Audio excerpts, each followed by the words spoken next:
This, ladies and gentlemen, is a codpiece, a piece of clothing popular in 15th and 16th century Europe meant to cover male genitalia, and in some cases, as in this one here, to accentuate it. This particular codpiece belongs to King Henry VIII of England, a prominent part of a portrait of Henry done by Hans Holbein the Younger in 1537. This is arguably the most famous portrait of royalty ever painted. It has indelibly colored our perception of Henry as a man and a monarch, which was the goal. In many ways, this image is a lie, a masterful example of political propaganda. The portrait was originally part of a group picture, a mural that hung at the Palace of Whitehall featuring Henry, his father Henry VII, his mother Elizabeth of York, and his new wife Jane Seymour, his third wife of 6. If you know anything about Henry VIII, it's probably that he married many times. After 23 years of failing to produce a male heir with his first wife, Catherine of Aragon, just bad luck, he sought an annulment of the marriage to wed Anne Boleyn. The Pope's refusal to grant this annulment resulted in England's separation from the Catholic Church, a seismic event in religious and European history.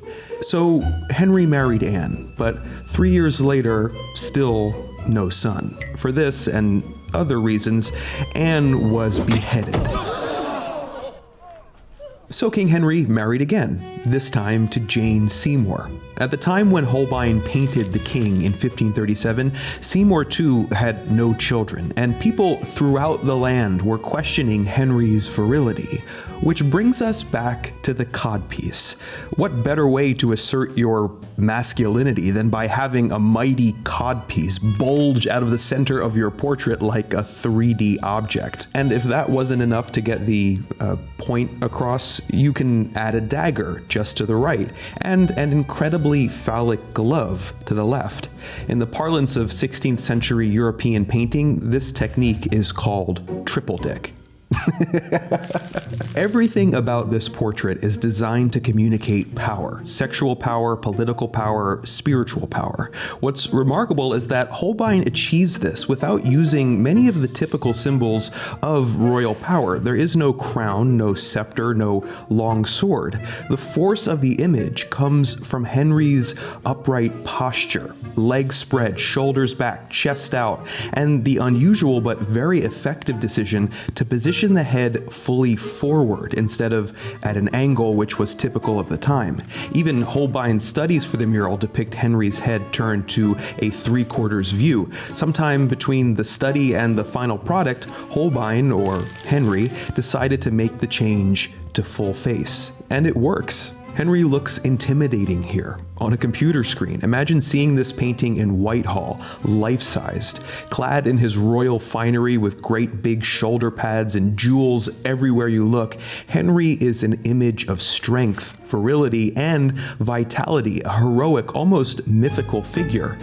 If only that were the case in reality. The king was 46 when this painting was made, an advanced age for that era, and he was not in perfect health, far from it. A year prior, in 1536, Henry had a bad accident at a jousting tournament. He was thrown from his horse in full armor, and then the fully armored horse fell on top of him, severely injuring his legs, causing festering, pus-seeping ulcers that were extremely painful. To treat these ulcers, his doctors pierced them with red-hot pokers to drain the humors, which didn't help matters. Despite the way they look in the portrait, his legs were never strong again. And they're not really that long either. We know from looking at Henry's old armor that Holbein extended the king's legs to make him taller and more imposing. And 1536 was bad for other reasons too. In January, he had the accident. In May, his second wife was beheaded. Tensions were high with the Pope and other European powers,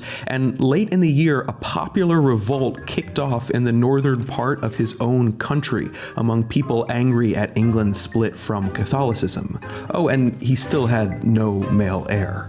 At the time Holbein painted his mural, the king's physical, political, and spiritual power was never so fragile. But you wouldn't know it by looking at this. In Henry's time, few people ever saw this mural. It was tucked away in the king's private rooms, and when the Palace of Whitehall burned down in 1698, the original was lost forever. But copies of Henry's commanding portrait proliferated, first in paint, then in print, and finally online. For all time, this is and will be the image we associate with him. It may be a fiction, but if you look close enough, it's a fiction that ultimately betrays the truth. After all, you don't get a portrait like this unless you're compensating. Hey everybody, thank you so much for watching. The paperback of my book of essays is available now. If you like this video, I think you'll definitely like my book. Check it out. I'll put the link in the description below.